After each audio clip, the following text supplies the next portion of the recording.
अस्सलाम वालेकुम।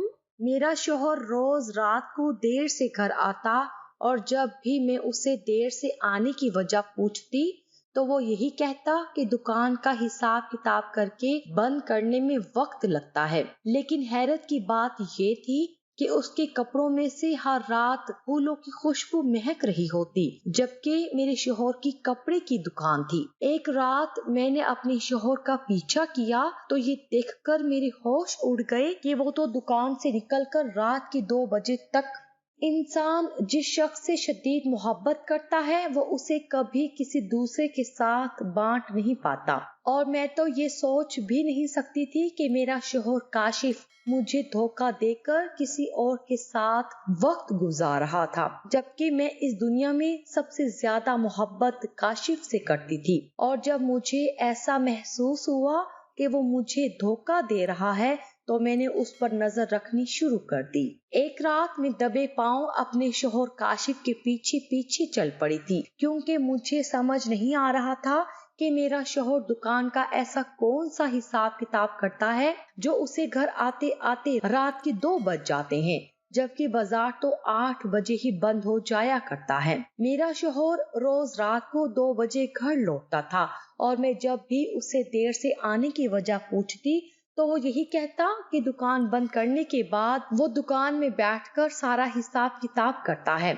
इसीलिए उसे बहुत वक्त लग जाता है। पहले पहल तो मुझे उसकी बात पर भरोसा था, लेकिन आहिस्ता आहिस्ता मैंने महसूस किया कि उसके आने के वक्त में भी इजाफा होता जा रहा है, और साथ ही साथ उसके पास से फूलों की ऐसी खुशबू उठती थी कि मैं हैरान रह जाती थी।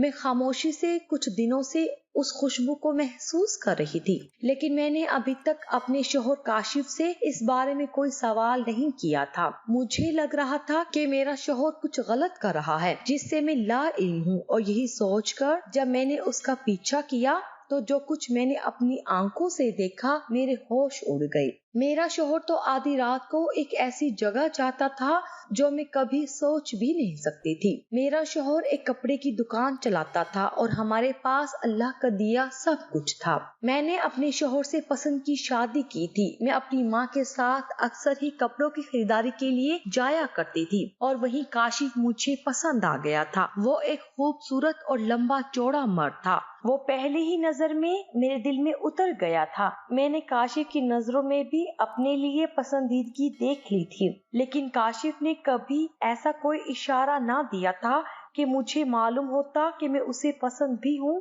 या नहीं। मैं शुरू से ही बहुत ज्यादा खुद एतमाद और रोशन ख्याल थी, इसीलिए जब मुझे काशिफ से मोहब्बत हुई तो मैंने खुद ही उससे इजहार मोहब्बत कर दिया और उसे शादी के लिए कहा। पहले तो काशिफ मेरी बात सुनकर हैरान रह गया कि एक लड़की होकर मैं उससे कैसे इस तरह की बात कह सकती हूँ, लेकिन फिर उसे अंदाजा हो गया कि मैं दूसरी लड़कियों से मुख्तलिफ हूँ। मेरी बात सुनकर काशिफ बहुत देर तक खामोश हो गया और कुछ कहे बिना ही मुझे देखता रहा।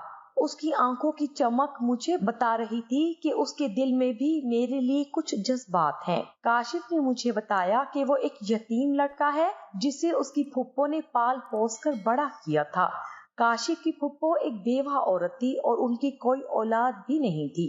काशिफ ने बताया कि वो अपनी फुप्पो से बहुत मोहब्बत करते थे और फुप्पो के इंतकाल के बाद वो इस दुनिया में तन्हा है और उसका कोई नहीं है।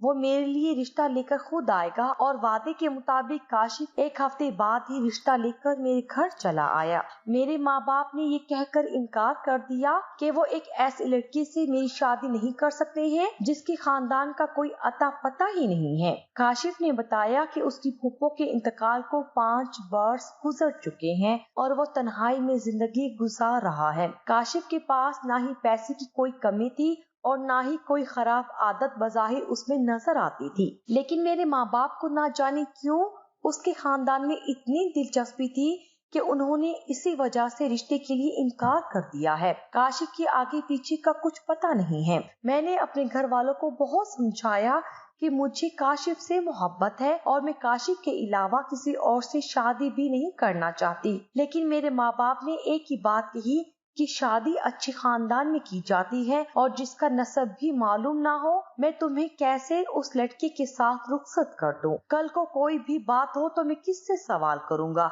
اور شادی کے کچھ ہی مہینوں بعد مجھے اندازہ ہو گیا کہ کہیں نہ کہیں میرے والد کی بات درست تھی۔ دراصل میری ایک خالہ کی شادی ایسے ہی لڑکے سے ہوئی تھی جو اپنے گھر والوں سے الگ رہتا تھا، اور شادی کے بعد اس نے جب خالہ پر ظلم ڈھانے شروع کیے تو ایسا کوئی نہیں تھا جو اس لڑکی کو خالہ پر ظلم کرنے سے روک سکتا۔ اس نے میری خالہ کی ہڈیاں تک توڑ دی تھی اور انہیں اتنا مارا تھا کہ ان کے سارے جسم پر نیل پڑ گئے تھے۔ وہ انسان کی کھال میں کوئی وحشی درندہ تھا جو میری خالہ کے حصے میں آ گیا تھا۔ کچھ وقت تو میری نانا نے اسے سمجھانے کی بہت کوشش کی، لیکن اس کے رویے میں کوئی تبدیلی نہ آئی، اور تنگ آ کر میرے نانا نے خالہ کی طلاق لے لی تھی، اور اس کے بعد خالہ کی دوبارہ شادی نہیں ہوئی تھی، اور وہ اتنے عرصے سے تنہائی کی زندگی گزار رہی تھی۔ میرے والد کا کہنا تھا کہ اگر لڑکی کے گھر والے ہوتے تو وہ اسے اچھے برے کی تمیز سکھاتے، اور ساتھ ہی اگر وہ کچھ غلط کرتا تو اسے روکتے۔ اگر کل کو کاشف بھی تمہارے ساتھ کوئی برا رویہ اختیار کرتا ہے یا تمہیں کوئی تکلیف پہنچاتا ہے تو اسے سمجھانے والا کوئی نہیں ہوگا، اور میں نہیں چاہتا کہ میری بیٹی طلاق کا داغ اپنے ماتھے پر لے کر ساری زندگی میرے در پر بیٹھی رہے۔ میرے باپ نے ایک اٹل فیصلہ کر لیا تھا اور اب وہ اس سے ایک انچ بھی پیچھے ہٹنے کو تیار نہ تھے، لیکن میں اپنے باپ کی بات سے ہرگز متفق نہیں تھی۔ اگر کاشف یتیم تھا تو اس میں اس کا کوئی قصور نہیں تھا، اور پھر جب کسی کے نصیب میں برا ہونا لکھا ہو تو اسے کون ٹال سکتا ہے؟ یہی بات میں نے اپنے باپ کو سمجھانے کی کوشش کی کہ کبھی کبھی تو سسرال والے ہی اتنے برے نکل آتے ہیں کہ ان کے خاندانی ہونے کا بھی کوئی فائدہ نہیں ہوتا، یہ سب تو نصیب کی بات ہے۔ لیکن میرے باپ نے مجھے کہہ دیا کہ وہ جانتے بوجھتے مجھے کسی کھائی میں دھکا نہیں دے سکتے، اور جب مجھے کوئی راستہ سمجھ نہ آیا تو یہ سوچ کر میں نے اپنے ماں باپ کو چھوڑ دیا اور کاشف کے ساتھ بھاگ کر شادی کر لی کہ وقت کے ساتھ سب کچھ خود ہی ٹھیک ہو جائے گا۔ پہلے تو کاشف اس طرح شادی کرنے پر راضی نہیں تھا، لیکن جب میں نے اسے سمجھایا کہ ہم شادی کے بعد میرے ماں باپ کو راضی کر لیں گے تو وہ مان گیا، کیونکہ اسے بھی مجھ سے محبت ہو گئی تھی اور اب وہ بھی مزید تنہا زندگی نہیں گزارنا چاہتا تھا۔ لیکن شاید میں غلط سوچ رہی تھی کہ میرے ماں باپ مان جائیں گے۔ میرے ماں باپ نے تو مجھے بالکل قبول نہیں کیا تھا۔ ہماری شادی کو 2 مہینے گزر چکے تھے، لیکن میرے باپ نے میری شکل تک دیکھنا گوارا نہیں کی تھی۔ میں جب ان کے در پر گئی تو انہوں نے یہ کہہ کر مجھے ٹھکرا دیا کہ میں نے ایک انجان لڑکی کی خاطر ان کی عزت کو مٹی میں رون دیا ہے اور سارے خاندان کے آگے ان کے منہ پر کالک مل دی ہے۔ میں نے کاشف کے بھروسے ایک نئی زندگی کا آغاز کر دیا تھا، لیکن کچھ ہی مہینوں میں یہ بھروسہ ڈگمگا گیا جب میں نے کاشف کے ساتھ اپنا تعلق قائم کیا اور دن گزرنے لگے۔ کاشف کی دکان بہت اچھی چلتی تھی اور پیسوں کی کوئی تنگی نہ تھی۔ کاشف نے بھی مجھے بھرپور محبت دی تھی۔ اس کی تنہائی بھری زندگی میں جب میں شامل ہوئی تو اس نے اپنے سارے جذبات پوری طرح مجھ پر لٹا دیے اور میری تشنگی بھی دور کر دی۔ لیکن ایک بات جو پچھلے کچھ دنوں سے میں مستقل نوٹ کر رہی تھی وہ یہ تھی کہ کاشف دکان سے واپسی بہت دیر سے آتے، جبکہ بازار تو 8 بجے ہی بند ہو جایا کرتا تھا۔ میں اکیلے گھر میں بہت زیادہ گھبراتی تھی۔ مجھے اکیلے رہنے کی بالکل بھی عادت نہیں تھی۔ میرے گھر میں تو ہر وقت میری اماں میرے ساتھ رہتی تھی۔ ایک دن جب دکان سے کھانا لینے کے لیے کاشف کا ملازم آیا تو میں نے اسے کہا کہ جلدی دکان بند کر دیا کرو، میں اکیلے گھر میں پریشان ہوتی ہوں۔ اب تمہارا مالک اکیلا نہیں ہے۔ یہ سن کر کاشف کا ملازم کہنے لگا کہ دکان تو 8 بجے ہی بند ہو جاتی ہے اور مالک بھی 10 بجے تک فارغ ہو کر دکان بند کر کے نکل جاتے ہیں۔ یہ سن کر میں چونک اٹھی۔ اگر کاشف رات 10 بجے ہی دکان بند کر دیا کرتے تھے تو پھر وہ رات 2 بجے تک کہاں جاتے تھے؟ میں نے تو جب بھی ان سے سوال کیا وہ یہی کہتے کہ دکان کے حساب کتاب میں دیر ہو جاتی ہے۔ میرے دل میں عجیب سے وسوسے اٹھنے لگے تھے اور اپنے باپ کے الفاظ میرے کانوں میں گونج رہے تھے کہ میں تمہاری شادی ایک ایسے لڑکے سے نہیں کر سکتا جس کے آگے پیچھے کوئی نہیں ہے۔ نہ جانے مجھے کیوں ایسا محسوس ہو رہا تھا کہ کہیں نہ کہیں میرے باپ نے میرے لیے صحیح اور مناسب فیصلہ کیا تھا، لیکن میں نے اپنی محبت میں شاید خود کو تباہ کر لیا تھا۔ میں سارا دن بے چینی سے یہاں وہاں چکراتی پھرتی رہی۔ رات جب کاشف گھر آتے तो मैं हमेशा पहले उन्हें पानी लाकर पिलाया करती थी और वो इतनी देर में कपड़े तब्दील कर लिया करते थे। लेकिन मैं आज इस कदर बेचैन थी कि मुझे उन्हें पानी पिलाना भी याद नहीं रहा, और जब वो घर लौटे तो मैं उन्हें पानी पिलाने की बजाय उनके पास जाकर बैठ गई। मैंने उन्हें कपड़े तब्दील करने भी नहीं जाने दिया, और जब भी मुझे महसूस हुआ कि उनके कपड़ों में से गुलाब के फूलों की तेज खुशबू आ रही थी, मैंने हैरान नजरों से अपने शौहर को देखा और उनसे पूछा कि आप कहाँ से आ रहे हैं। लेकिन काशिफ के जवाब ने तो मुझे मजीद चौंका कर रख दिया, जब उन्होंने अजीब से लहजे में कहा कि तुम्हें मालूम तो है दुकान का हिसाब किताब करते हुए ही 2 बज जाते हैं। मैं इतनी रात गई कहाँ जाऊंगा। मैंने वक्ती तौर पर खामोशी इख्तियार कर ली थी, लेकिन मेरे दिल में शक आ गया था और मुझे महसूस हो रहा था कि काशिफ मुझे धोखा दे रहे हैं। मैं तो काशिफ को ज्यादा जानती भी नहीं थी और ना ही उनके आगे पीछे कोई ऐसा था जिससे मैं मालूम कर सकती कि वो मेरी नाक के नीचे क्या खेल खेल रहे हैं। काशिफ मुझसे मोहब्बत का इजहार कर रहे थे और मेरे दिल में आज उनके लिए कोई मोहब्बत भरे जज्बात नहीं उभर रहे थे। मेरा जिस्म तो उनके साथ था, लेकिन मेरी सोचें नहीं आ रही थी। मुझे हर वो लम्हा याद आ रहा था कि जब मेरे माँ बाप ने मुझे इस शादी से रोका था। मैं सोच रही थी कि बगैर माँ बाप के काशिफ ने कैसे इतनी बड़ी दुकान बना ली है, और यतीमी के हाल में भी उनके पास पैसे की कोई कमी क्यों नहीं है। आज मुझे हर बात में कुछ अजीब महसूस हो रहा था और हर चीज को लेकर दिल में शक पैदा हो रहा था। मैंने ठान लिया कि मैं इस सच्चाई से पर्दा उठा कर रहूंगी, और अगर काशिफ मुझे धोखा दे रही हैं तो मैं भी उनका जीना हराम कर दूंगी। काशिफ की खातिर तो मैं अपने माँ बाप को छोड़ कर आई थी। अगली शाम मैंने घर को बंद किया और खामोशी से काशिफ की दुकान की तरफ चल पड़ी। मैंने अच्छे से खुद को चादर में लपेट लिया।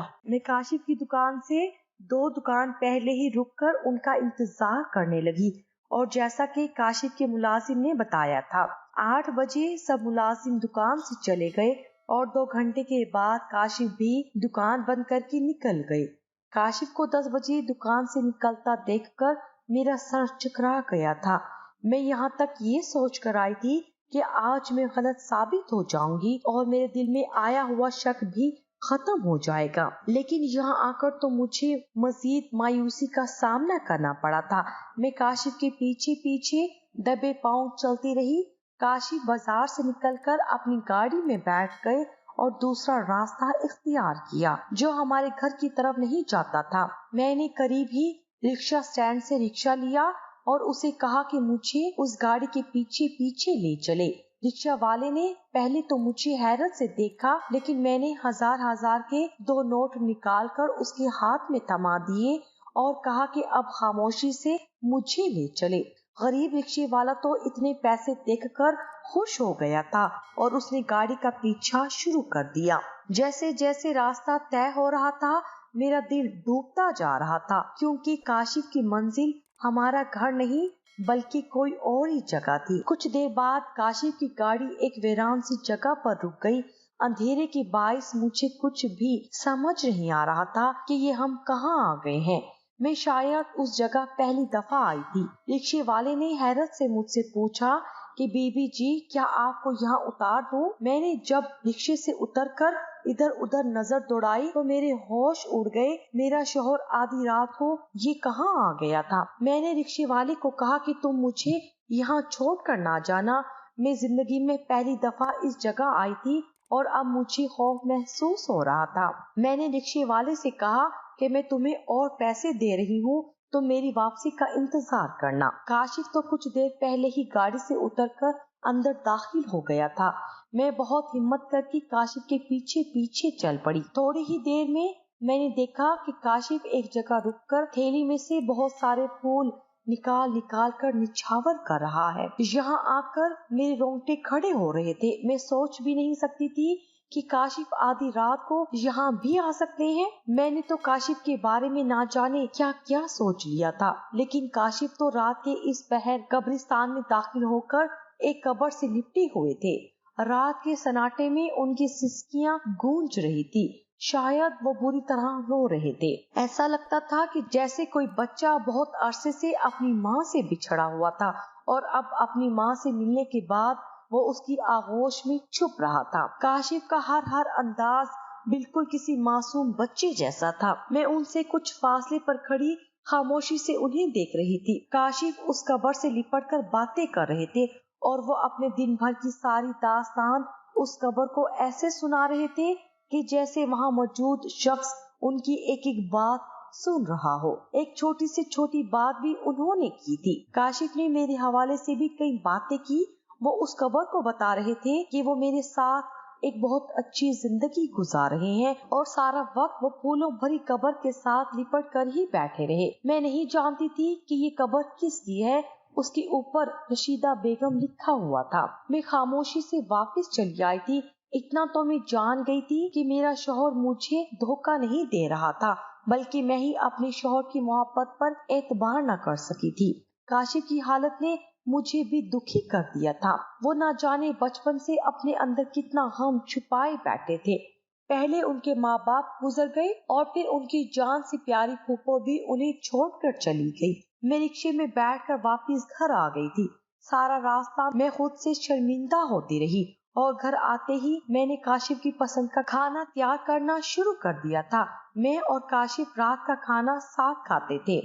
2 बजे के करीब काशिफ जब घर लौटे तो मैंने उनसे कुछ भी ना पूछा और उन्हें पानी पिलाकर खाना लगाने लगी थी।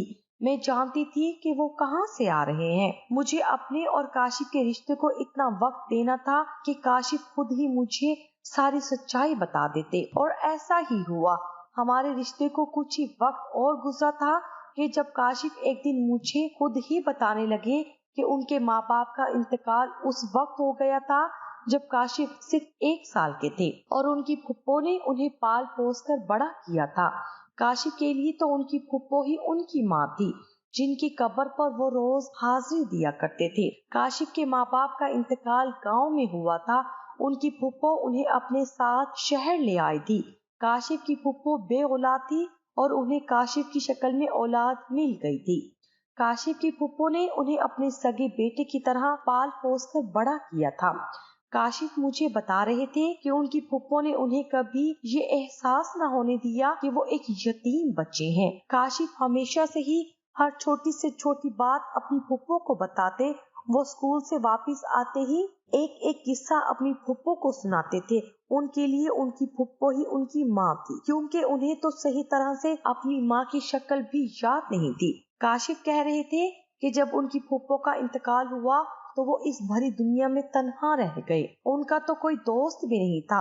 जब तक उनकी फुप्पो जिंदा थी, उन्होंने काशिफ को कभी तन्हाई का एहसास ही नहीं होने दिया था। और अब काशिफ ने उस तन्हाई का हल ये निकाला कि वो रोज दुकान से वापसी पर कब्रिस्तान जाते और फुप्पो की कब्र पर फूल डालकर फातिहा पढ़ने के बाद अपनी छोटी से छोटी बात भी फुप्पो की कब्र से कर लेते।